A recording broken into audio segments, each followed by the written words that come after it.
Há muitas formas de dizer a verdade. Talvez a mais persuasiva seja a que tem aparência de mentira. Se escapar a alguma exaltação sentimental, é a tragédia da própria realidade. A paixão só é romântica quando é falsa.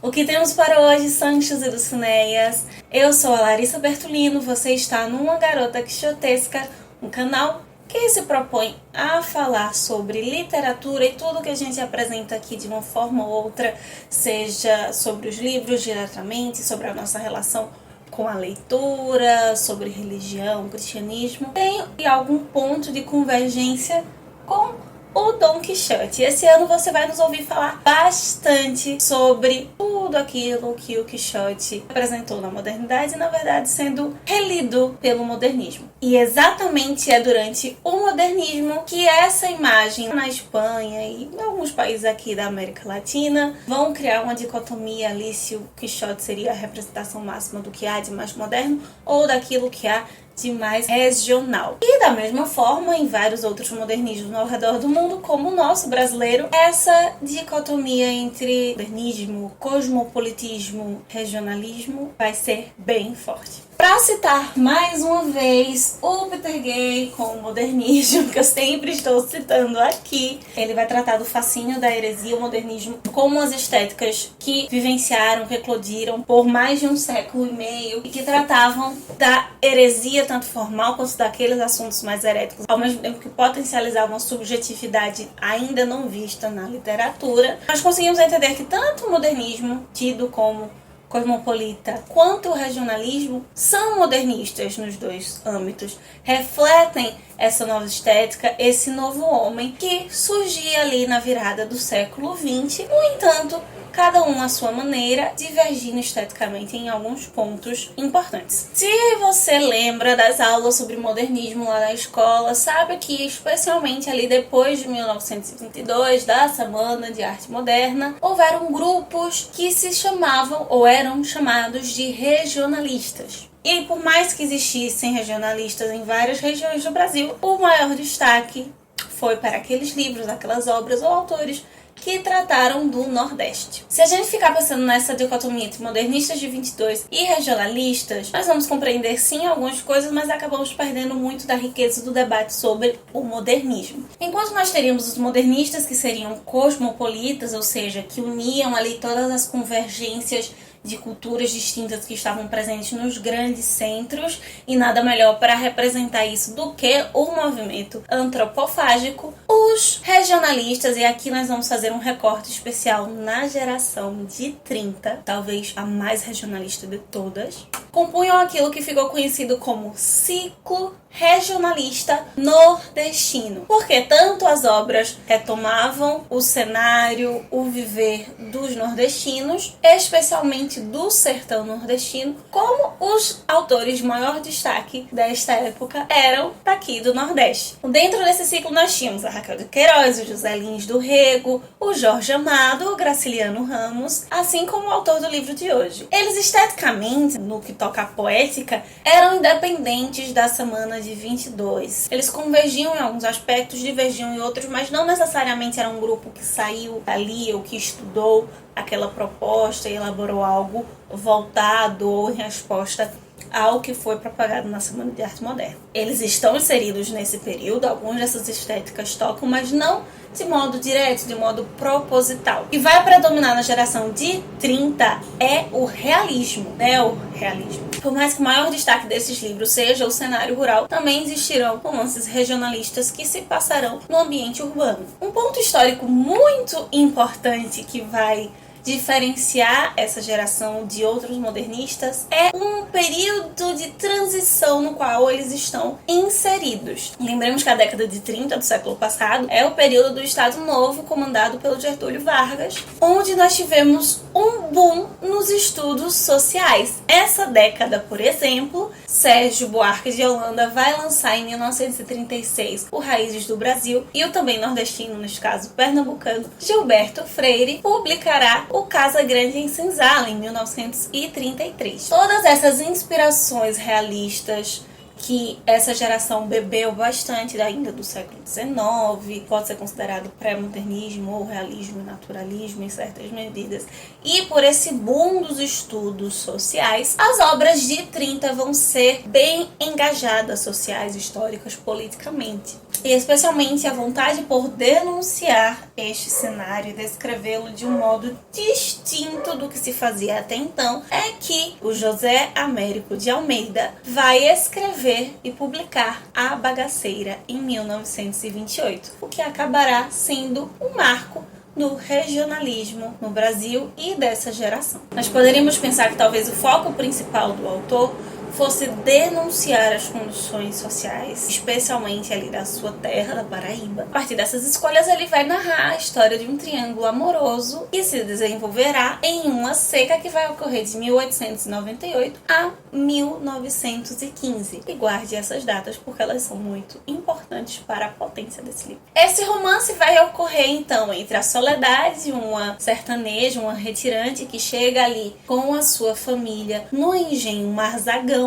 Ela é filha do Valentim e um irmão adotivo, que é o Pirunga, que também será apaixonado por ela. Mas não é com ele que esse triângulo vai se desenvolver. A Soledade vai acabar encantando e fazendo com que se apaixonem por ela um pai e um filho. O Dagoberto, um viúvo que é simplesmente o dono do engenho, e o seu filho Lúcio, que é um estudante de advocacia bem diferente do pai. Como prometido, e talvez um dos focos desse ano, eu vou tentar não dar spoiler aqui, apesar de estar escrevendo e analisando mais profundamente algumas questões estéticas. Mas lembra das datas que eu pedi para você marcar. Além de uma questão geográfica, climática, de que de fato essa seca ocorreu entre esses anos, 1898 seria o aniversário de um ano da destruição de Canudos, que é a temática histórica principal por trás de Os Sertões, do Euclides da Cunha. E 1915 é uma das mais críticas secas que vão ocorrer, especialmente no Nordeste, que vai gerar piores situações exatamente na década de 30, mais propriamente em 1932, e que servirá também de plano de fundo para outras obras como 15, por exemplo, da Raquel de Queiroz, como se as principais consequências da seca de 15 estivessem sendo sentidas ali na década de 30. Por isso, todos esses autores acabam voltando seus olhos e discutindo algumas questões sobre esse ponto. Tá, Larissa, mas por que essas datas são especiais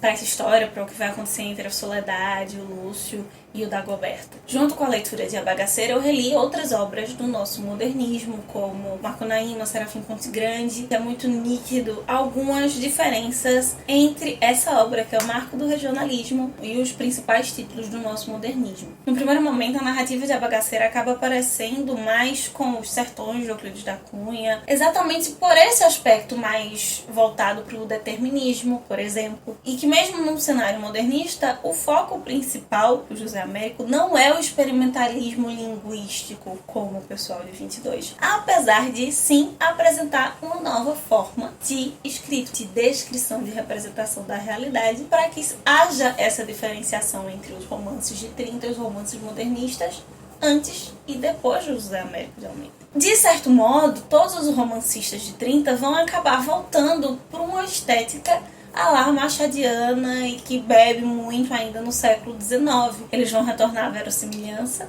só que dessa vez também por um viés linguístico, tentando representar o regionalismo, o coloquial, tal qual o romantismo tentou fazer ali, também com os ricões do país e com os nativos. Um retrato mais direto da realidade, muito focado na história e na sociologia. E esses dois fatores, junto com a perspectiva determinista, vai acabar fazendo com que esses personagens, mais do que indivíduos, sejam tipos sociais, que vão se desenvolver ali dentro de uma linearidade narrativa, e especialmente a construção do ficcional dentro dessa obra, vai parecer que o narrador, o autor, ele tenta ser ao máximo totalizante, como se o seu mundo, aquele mundo ali escrito, fosse abrangente, fosse total, sustentasse a si mesmo. Por mais que ele esteja fazendo uma representação do social, fazendo críticas a coisas que aconteciam em algum momento naquela época, em lugares específicos do Brasil, como no caso do José Américo. Fique claro que ele está tratando da Paraíba, ele deixa isso explícito no seu livro. Ainda assim, há a ideia de ficção muito forte e de que aquele mundo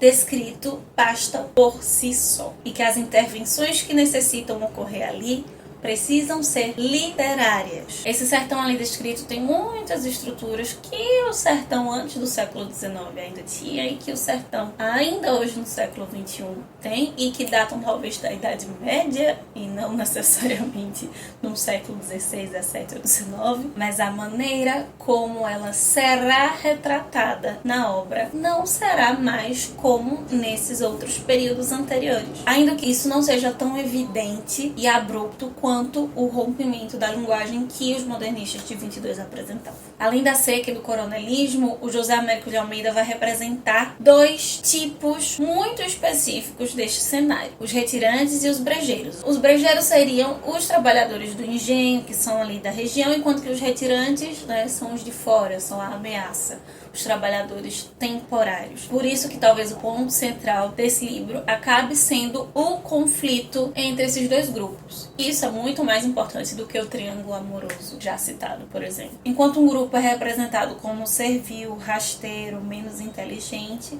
o outro é descrito como um grupo de homens livres, protetores e corajosos. E por mais que não pertençam a nenhum desses dois tipos, a grande contradição, e que no final acaba sendo um complemento em si do livro, são as figuras do Lúcio e do Dagoberto. Enquanto o Dagoberto é um homem bruto representando o sertão, o Lúcio é um rapaz meigo, doce, representando o espaço urbano. Por mais que possa parecer que o que eu vou falar agora é um spoiler, eu acredito que isso não seja, por não ser esse o ponto principal do livro. Ele é o estopim para o desenvolvimento das outras coisas. Ambos irão se apaixonar pela Soledade. Quando o Lúcio vai informar ao pai que quer noivar e se casar com a Soledade, ele acaba descobrindo que o pai é extremamente apaixonado por ela, desiste, abre mão dos seus quereres pelo desejo do pai. Mas lembremos que o Dagoberto é um homem poderoso e violento, então ele estupra a Soledade e acaba fazendo dela sua amante. Vão se suceder então vários acontecimentos, sempre reforçando essa brutalidade. Valentim, pai da Soledade, vai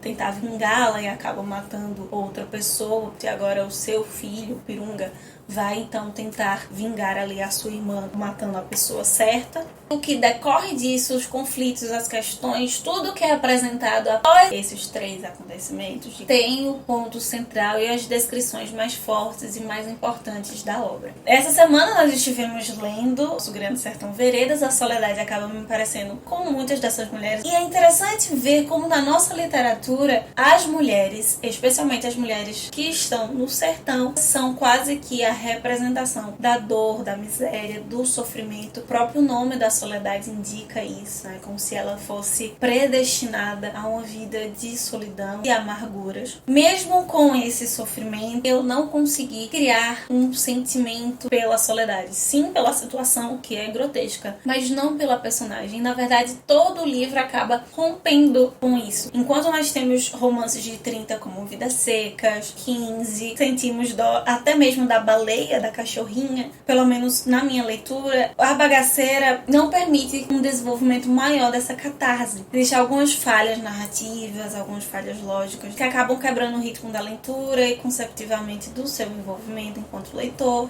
E não sei se é por influência da leitura do Guimarães nesses últimos dias e de outras obras do modernismo, me parece que a Bagaceira ela não tem uma descrição tão poética, nem mesmo que soe a uma artificialidade para que se crie um efeito. Pode não ser necessariamente um defeito da obra, se apresenta, né, como a bagaceira, fazendo uma comparação bagaço como aquilo que sobra depois o máximo possível da extração, a comparação dos retirantes como bagaço. A linguagem produz isso também. Palavras vão sendo torcidas, vão sendo moídas. No máximo da elaboração culta que se possa ter, que se mescla também com a oralidade e que no final das contas está representando algo extremamente grotesco e que mesmo numa linguagem poética promove esse distanciamento. O narrador parece sim um homem culto porque ele tem muitas referências, apesar de ter essa coloquialidade de falar como homem ali da terra. E essa talvez seja a grande diferença entre o século XIX para o que os modernistas, os regionalistas vão fazer. Por mais que os autores do século XIX tentassem emular esse jeito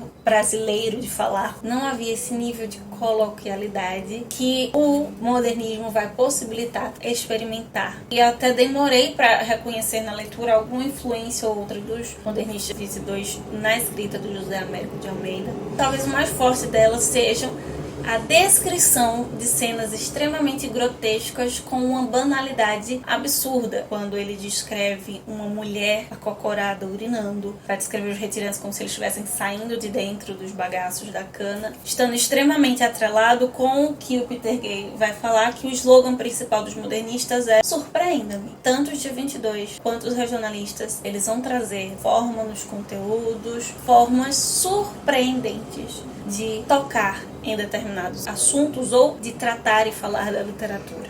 A bagaceira, por mais que se trate do sertão da Paraíba, tenha descrições mesmo que poéticas, não vai estar focada no sertão especificamente, no ambiente, no engenho, na moenda, porque o seu foco principal é o ser humano. Peter Gay também vai mostrar isso, que além da heresia, o segundo ponto é a alta subjetividade dos indivíduos. O autor vai dizer que a geografia era uma noção de vagabundagem. Mas o determinismo aqui, diferente do século XIX, não é mostrar que necessariamente o ambiente tem influência sobre as pessoas, sobre os indivíduos, mas que, no caso do sertão, especialmente no caso do Nordeste, as coisas são determinantes porque elas não mudam. O mesmo cenário do início da bagaceira será o final. Por mais que as pessoas sejam diferentes, por mais que aconteçam várias reviravoltas no decorrer da história, as pessoas que estão na casa do engenho continuam sendo as mesmas. E as pessoas que ficam dentro da bagaceira também são as mesmas.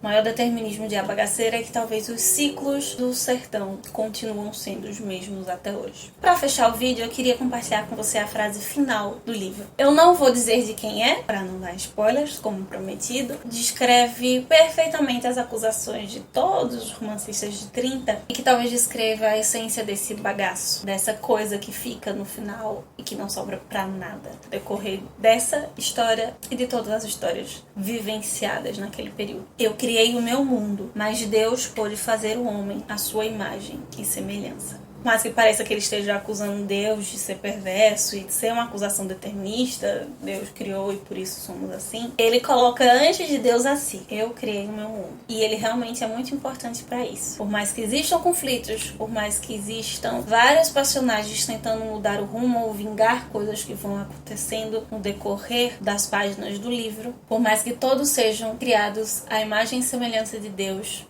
nestes cenários, parece que apenas alguns têm o poder de criar ou de fazer com que as coisas permaneçam onde estão. Então é isso, meus queridos cavaleiros andantes. Esta é a resenha e o comentário de A Bagaceira, o marco do nosso regionalismo, da nossa geração de 30. E ela abre o mês de fevereiro, porque fevereiro será um mês muito especial aqui no canal. Nós vamos tratar de algumas outras coisas. Será um mês bem corrido, é verdade. Estamos terminando o mestrado, mas eu vou compartilhar várias coisas importantes com você por aqui. Então ative o sininho para você não perder nada. Também me segue lá no @garotaquixotesca no Instagram, para você já ter uma prévia do que acontecerá aqui nos próximos dias, daqui a umas 2 semanas. Sexta-feira a gente vem conversar com você rapidamente no vlog. Na segunda-feira a gente se encontra para conversar sobre mais algumas páginas de O Grande Sertão Veredas. Enquanto isso, que possamos sair da biblioteca e ver muito além dos moinhos de vento. Vale!